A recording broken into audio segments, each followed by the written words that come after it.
Hello दोस्तों, क्या हाल है आपका। आशा करता हूँ आपका जो CHSL एग्ज़ाम हुआ है कल वो बहुत ही अच्छा गया होगा, क्योंकि एग्ज़ाम का लेवल काफ़ी नॉर्मल था, इजी था।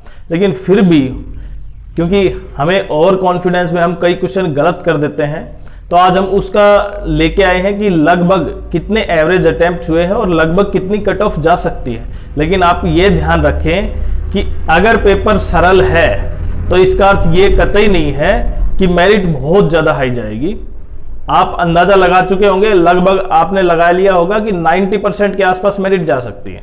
लेकिन अभी कंप्यूटर का जो टाइपिंग टेस्ट है वो सबसे इंपॉर्टेंट है और उसमें लगभग 80% बच्चे क्या हो जाते हैं, फेल हो जाते हैं। तो कल पेपर हुआ था, उसका एक बार थोड़ा सा चेक कर लेते हैं। और आपके लिए एक सबसे बड़ी क्या है, ये एक सीख है कि आप जो मॉक टेस्ट लगा रहे हैं CGL, खासकर CGL वालों के लिए, कि मॉक टेस्ट आप हार्ड से हार्ड लगा रहे हैं कि उस लेवल का मॉक टेस्ट, तो आप वो क्या कर रहे हैं, आप गलत तरीके से क्या कर रहे हैं, प्रिपरेशन कर रहे हैं। तो आप एक बेसिक से मॉक टेस्ट कीजिए। और क्योंकि पेपर जिस तरह से देखा हमने, CHSL का भी, MTS का भी, और अब की बार किसका, CGL का भी देखा, वो कुछ शिफ्ट थी जिसमें हार्ड था, उसके बाद क्या हो गए, नॉर्मल हो गए थे। तो आपका CGL का मेंस का एग्जाम भी क्या हो सकता है कि नॉर्मल सा आ सकता है, मॉडरेट लेवल का, ज्यादा हार्ड नहीं हो सकता। इसलिए आप उन टाइप को मॉक टेस्ट ना दें। अब दूसरा, क्योंकि जब ये एग्जाम हुआ है CHSL का कल, इसमें कुछ क्वेश्चन क्या थे, रिपीट भी थे, उसी टाइप के दो क्वेश्चन आ रहे थे। कुछ जीके भी क्वेश्चन थे, एक दो मैथ्स के थे, तो हम उन क्वेश्चनों पे नहीं जा रहे। और क्योंकि कुछ क्वेश्चन गलत थे तो उनके, क्योंकि एक क्वेश्चन 3 मार्क्स का है, तो आप डायरेक्टली 9 नंबर तो वैसे ही सभी को मिल गए। क्योंकि 9 नंबर अगर आपको मिलते हैं और बाकी को नहीं मिलते हैं, तो इसका मतलब आप बिल्कुल नीचे से ऊपर चले जाते हैं। तो यहां पे अब हम देखते हैं एवरेज स्कोर। लेकिन फिर भी आप ये मानते चलेंगे कि आपको लगता है कि पेपर बहुत सरल था, लेकिन फिर भी क्या होगा, उसमें कुछ क्वेश्चन गलत हो जाते हैं। तो एवरेज, अगर जैसे देखें आप सेशन फर्स्ट में जो मैथ्स का जो 30 क्वेश्चन थे, उसमें से एवरेज कितने जा रहे हैं, 26 से 27 के बीच। ऐसा नहीं है कि 29 क्वेश्चन हो गए सबके सही, ऐसा नहीं है बिल्कुल भी। यहां पे रीजनिंग में देखें 27 से 28 के बीच आप कई जगह ये पाएंगे कि क्वेश्चन के लगभग 29 क्वेश्चन अटेम्प्ट हो गए, किसी के इंग्लिश में 40 के 40 अटेम्प्ट हो गए। लेकिन वो क्या है कि वो उस चीज पे न जाए आप, क्योंकि ये आपको भी पता है कि आप जब एग्जाम में बैठते हैं तो कुछ क्वेश्चन 2 + 2 क्या कर देते हैं, 6 कर देते हैं, 7 + 7 17 कर देते हैं। तो हो जाता है ऐसा, वो सबके साथ होता है।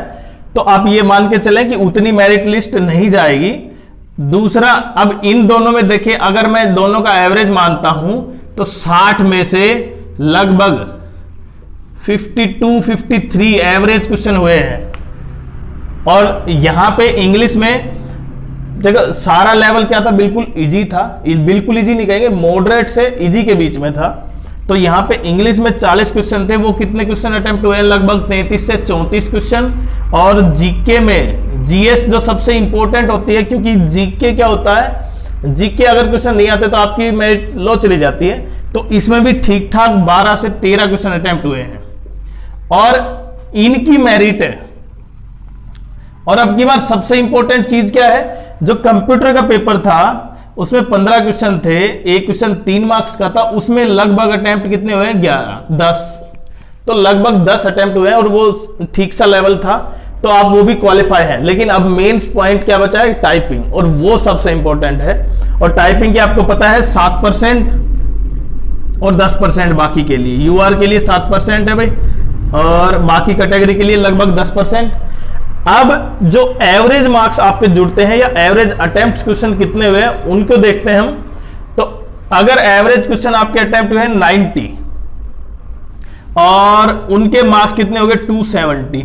अगर आपके मार्क्स 270 के आसपास भी हैं, आप ये समझे, अगर आपके मार्क्स 270 के आसपास भी है, तो आप ये मान के चले आप अब भी क्या है, लाइन में खड़े हैं। आप ये ना समझे कि आपके मार्क्स सबसे कम है। क्यों? क्योंकि टाइपिंग टेस्ट अब से सबसे इंपॉर्टेंट टाइपिंग टेस्ट रह रहा है, और उसमें करीबन 80% बच्चे क्या हो जाते हैं, डिस्क्वालीफाई हो जाते हैं। तो आपका सबसे इंपॉर्टेंट कि आपने जो पेपर दिया है वो बिल्कुल सही है, आपने जितने मार्क्स लिए हैं वो भी सही है। आप इन बातों पे न जाएं कि बहुत ज्यादा मेरिट हाई जाएगी, 94 प्लस जाएगी, 95 प्लस, परसेंटेज के हिसाब से बता रहा हूं मैं, तो ऐसा बिल्कुल नहीं है।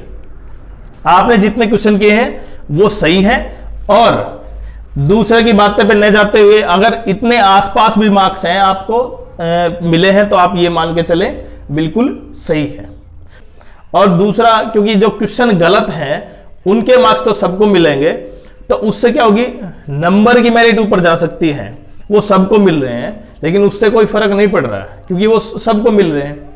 तो आप ये मान के चले अगर आपके मार्क्स इतने हैं तो आप बिल्कुल लाइन में हैं,